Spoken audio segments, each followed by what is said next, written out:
அனைவருக்கும் வணக்கம். அ தானத்திலே சிறந்தது நம்ம எள் தானம் செய்வது, கருப்பல் தானம் செய்வதெல்லாம் சிறந்ததுன்னு படிச்சாலும் கூட, அவை தானிய வகைகளிலே அப்படின்னு சொல்லியிருக்காங்க இல்லையா? அதுபோல இந்த திருமால் திருவாய் மலர்ந்து அருளிய இன்னொரு தான வகை என்னவென்றால், தானங்கள் யாவற்றிலும் பருத்தி தானமே மிக சிறந்தது. பருத்தி தானமே மகாதானம் என்று பெயரை பெற்றது அப்படின்னு குறிப்பிட்டிருக்கிறாங்க. சகல ஜீவராசிகளும் உலகில் வாழ்கின்ற மனிதர்கள் எல்லோருமே அவர்கள் உலகில் வாழ்கின்ற காலத்திலே தன் மானத்தை மறைத்துக் கொள்வதற்காக ஆடைகளை அணிகிறார்கள் அல்லவா? அதுக்கு பருத்தி தான காரணம். பருத்தி நூல் கொண்டு தான் ஆடைகள் செய்கிறார்கள். அப்படி இருக்கும் பொழுது அதை நம்ம தானம் செய்தால் அது எவ்வளவு ஒரு பெரிய நல்ல சிறப்புடைய தானமாக இருக்கும் என்று நாமே சிந்தித்து பார்த்து கொள்வோமே. பருத்தி தானம் செய்தால் மாமுனிவர்களும் பிரம்ம ருத்ராதி இந்திரர்களும் தேவர்களும் திருப்தி அடைகிறார்கள்.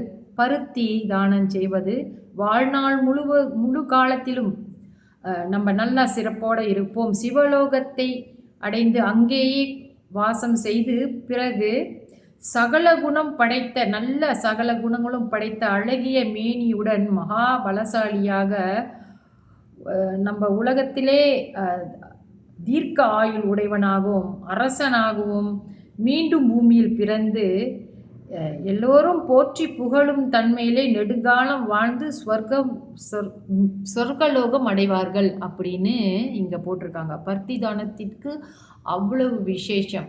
அப்போ நம்ம ஒவ்வொரு தடவும் அந்த தானம் செய்யும் பொழுது இந்த துணி தானம் செய்யுங்க மக்களுக்கு, ஏழை எளியவர்களுக்கு அப்படின்னு நம்ம சொல்லும்போது போர்வை தானம் செய்யுங்கள் என்றெல்லாம் சொல்கிறார்கள் இல்லையா? அதெல்லாம் செய்வதனால நம்மளுக்கு எவ்வளோ ஒரு நன்மை கிடைக்குதுன்னு போட்டிருக்கிறாங்க. சில பேருக்கு இதில் நன்மை நம்புவாங்க, சில பேர் நம்ப மாட்டாங்க. ஆனால் நம்ம மனசாட்சிக்கே தெரியும்.